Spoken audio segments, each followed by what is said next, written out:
For a start, I was looking for a bigger place than Jamaica. There was majority of my race there. And that led me to Africa. I come in for a couple of weeks and I realized that this was more like heaven for me. So if you reach heaven, what do? Would you go back to earth? Yeah, I'll put it like this. When I came here, I was like a minder. It was a handful of people, so it was my duty to go around and see that every individual was okay. If there was anything that the individual did want to do and I could help them, I would do that. But now today, there are so many I don't even know them now. And if I see them on the road, unless they tell me say I'm from Jamaica, I don't know, because I see them as another Ghanaian.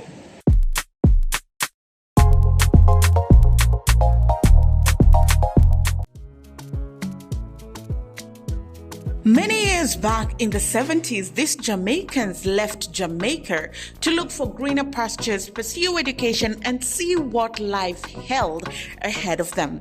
Their journey led them to England, where they studied and lived for over 10 years before they decided that England was not really home and it was time to go back to their motherland.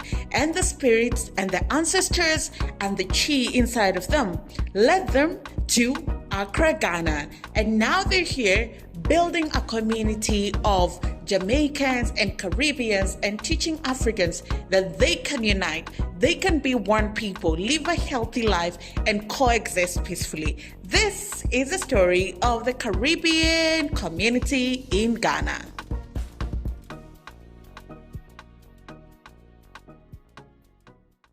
I'm Deacon. I've been in Ghana for 37 years. Me, I'm Nana Kwame. I've been in Ghana since the end of 1989, close to 1990. That puts it about 33 years. I went to England. That was in January 1970. So when I spent 15 years in England and complete my education, I just decided it's time to come to Africa, because in England, you're just a cog in the wheel. If anything up there, replace you with one. So I come to Africa, decide, okay, we have to come home to build Africa. And that's how I get to come here. Mm-hmm. Interesting. Kwame, how did you decide to come to Ghana? Well, as for me there, for a start, I was looking for a bigger place than Jamaica. There was majority of my race there. And that led me to Africa. I come in for a couple of weeks and I realized that this was more like heaven for me. So if you reach heaven, what do? Would you go back to earth? No, so I don't go back to it. I'm in heaven. And as Deacon said, November 2nd, 1930, when our king was crowned, then we have that safety net. So that means that we too, we have our king in Africa. Just like the Ashantis and the Ewes and the Dagumbas. Everybody have their king. We Rastafarian too. We have our king in Africa. So we want to be where our king is. That's the safest place for us. Mm-hmm. 37 years ago, Deacon, how did Ghana look like when you landed here? Bush. When you see behind you, as far as you can see building, it was just green. The only place that you will find is in Accra. Here was just few building along the roadside. Mm-hmm. So that's how it was. But now, as you can see, you have a lot of concrete jungle growing up about the place. Nana, how has it changed ever since you came? What are some of the things you've seen being built or projects you've seen being done? Well, you see, when we came under the revolution. And a lot of Ghanaians, they didn't want to dwell under the military regime. So they tend to run away. But when we came, our people decided that this is the place they want to be. So a lot of the Caribbean people start to develop here. The barrier was at Taifa when I came. And by the few years I was here, the barrier moved to Ofanko. And today, the barrier is at Doblo, all the way near Unsua. So the development is rapid. There was only 2 buildings outside of Achimota. That was St. John's Grammar School and the other one here, John Tay School. There was virtually nothing. Dummy was an upcoming area, but it still was more like a waterway, just where water pass. So there was virtually nothing. The development we've seen in the last 20 years is rapid, it's humongous, it's encouraging, you know. The roads, when I came, it was only one road. There wasn't a dual carriageway here. There was only a road for horse and cart, basically, you know. So the development is like standing in a open field, and then close your eyes and open, and all of a sudden there's buildings around. That's how rapid it was. Deacon, you said you came from England to here. How different was Ghana from England when you came? England is a what you call developed colonial nation, because they are colonies, so they take all the resources from the colony to build their country. So Ghana at that time, as I said, was bush, but our intention was to come and do what we can to build Ghana up. So the thing what was lacking here, they lose the resource when they overthrow Kwame Nkrumah. They go back into colonial, and the people let me have what you call reverse process, going back into slavery, but now they call it neo-colonialism. So all your resource and all your wealth being taken out by you, but you're not having the benefit of it.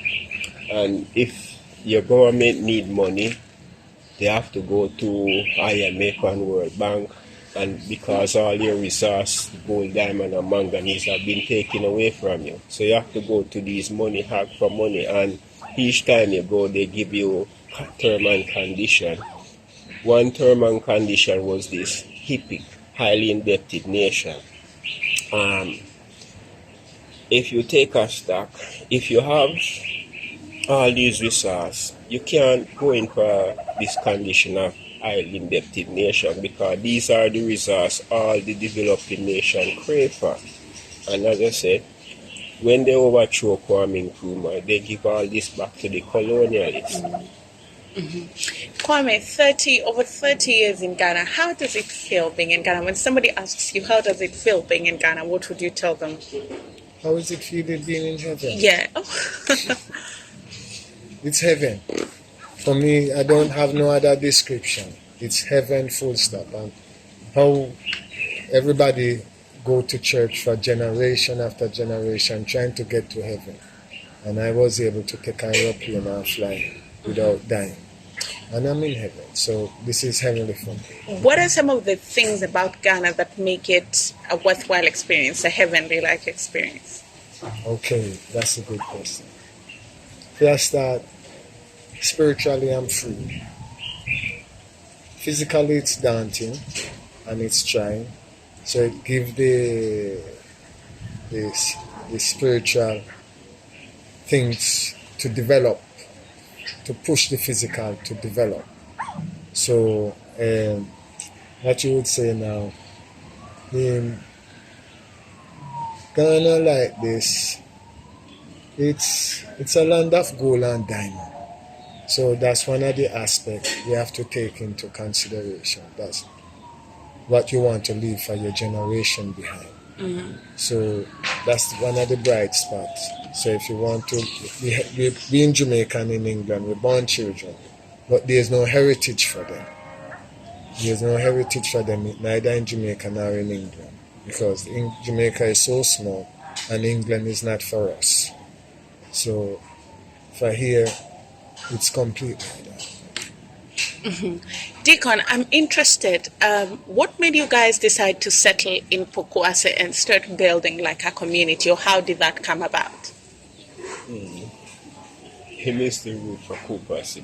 My hero is in Kaswa, but being as we have an organization called EWF, Ethiopian World Federation Incorporated, we are working together so we can establish a federation here. So that's why you come and find me in Kupasi. Come and talk to us a little bit about the community of Jamaicans that you're building and how you guys live here. Yeah, the Jamaican community here, I would more put it as a diaspora community because there's more people than from all over the Caribbean and the Americans, and even far afield as Seychelles and Madagascar. They are moving here to develop a black consciousness wherein black people can come together under one umbrella and develop. So our being coming in from the Caribbean, our job is like cement between blocks. We're bringing all the blocks together. We're bringing all the black people together to make sure that so wherever Jamaicans or Caribbean people find themselves, we should find that the community, we can get the community closer together. Okay. Yeah, we can get the community closer together, get the community working closer together.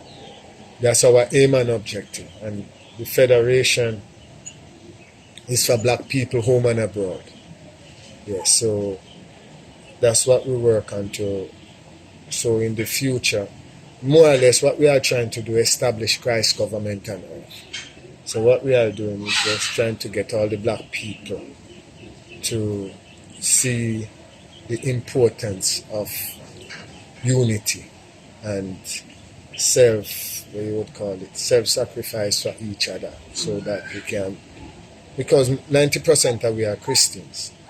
So that means since we are from that, more or less that teaching or that community, we're trying our best to make the sacrifice so that the nation at large which we are living can be better for our children. And the Caribbean people, basically, they are here to bring the tribes of Africa closer together so that we can be Ghanaians or Nigerians or Kenyans, so to speak, because we also had a community in Mount Bassa, and we also have a community in Arusha, Tanzania.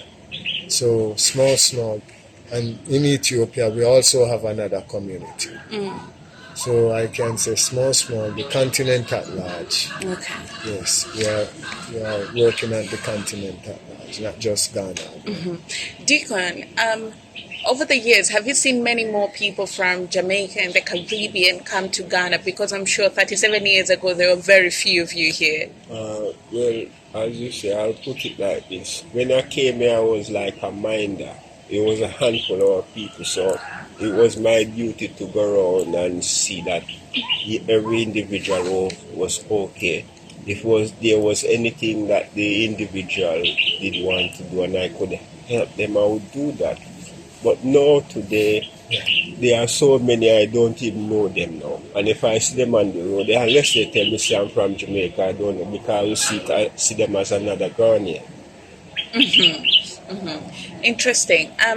Kwame, you guys have begun like settling in, like you have a business. Talk to us about the restaurant and how it came about. Well, as for the business, when my wife came along, we have to have something so that as a family we can be, protected in our way of developing. So we had to create a business. As for the restaurant, I was in England in a place in Great Yarmouth. I already set up a vegetarian restaurant sometime in the early 80s. So the idea of coming down and set up the apartment with the wife, we also decide that it is good that I go back into the restaurant business and spread the vegetarianism around. So basically we set up the restaurant to not only to develop ourselves but also to develop our people around us with healthier eating, because they say you are what you eat. So if you eat cat and you eat dogs and you eat rat, then you will act like those animals. So basically, we are trying to, as we said before, we want to be of a one mind, one development. So we are trying to make sure we get the people on a healthy mindset. So I create the vegetarian restaurant so that we can encourage. When I came here, there was not one, they didn't even sell cabbage. Avocado pear coming once a year. But today now in Ghana, there's a lot of vegetarian society, and we are the creators of it. We bring it vegetarian.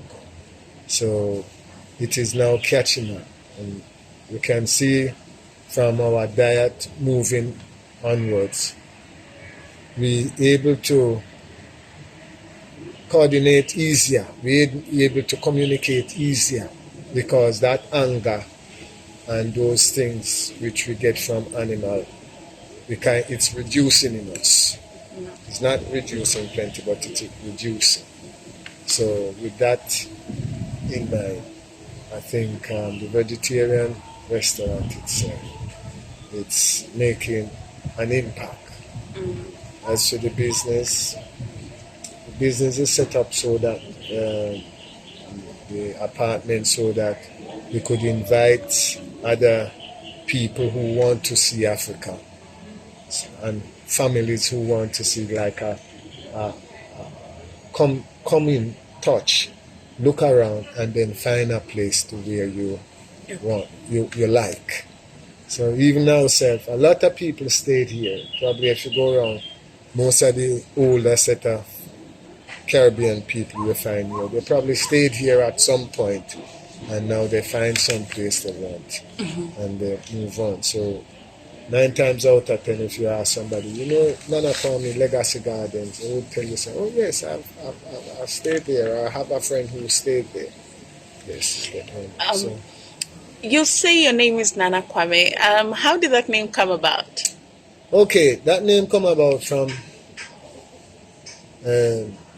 I went to Kumasi, and I was working, and I carried some people to the Mancha Palace, and I was just working for them, so I was outside after I let the passengers down, and I was relaxing outside, and the chief, I think his name is Apukuwari, he called me in. Apukuwari, I think it's the second, he called me in, and I declined, and they encouraged me, saying me that if the king's called, you must give that respect.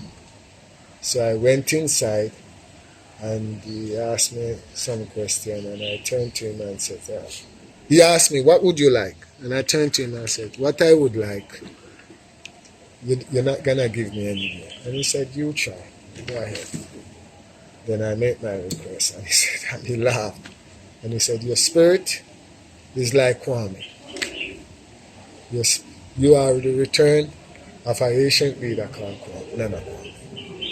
And since that day, I come back and register myself as Nana Kwame. That was since 1992, 93. So that name been with me since 92, 93. Driving license, everything. So when I go to register, I have my Pukuwari said that's me. So I don't have no problem. Okay. So I identify the spirit in me.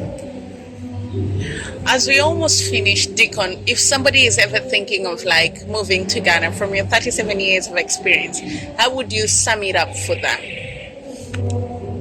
Well, as Nana said, come and stay with someone that is here a long time. You have this Legacy Garden, book a room in, and they will give you the advice, how to go about getting lands or any other business opportunity that you like. They can help with that. Kwame, to the people in the Caribbean thinking of visiting Africa or Ghana, why would you encourage them to make the trip? Well, you see, for me, Barbados, Trinidad, Antigua, Jamaica, they are like prison islands. A place where you go and you do a sentence. It's like, locking somebody up in Insuwan jail, and they die there. They have children inside. The children become a citizen of the jail inside. So I would really encourage them to move out, break out of that quagmire, and come back to the land of their ancestors. Come back to the land of their originators, so that they can experience. Because coming to Ghana is not like going to England or going to Saudi Arabia or America. Coming to Africa, I find out that 90% of the people I've spoken to, even white people, they tell me that coming to Africa, coming here in Ghana, is like they have a spiritual experience. Me, myself, coming to Ghana, it was a complete spiritual experience. My spirit was completely free for the first time in its history. And there's no way I could give away that freedom for the spirit and think that because the physical have all those nice things in England and Jamaica, then I would go back to the lovely setting, to the multi-channel TV and to the nice cars.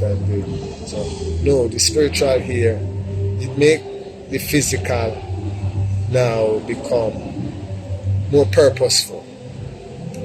Because for me, as I said to you before, this is heaven for me. So that means that the physical now have to cope with all of the obstacles.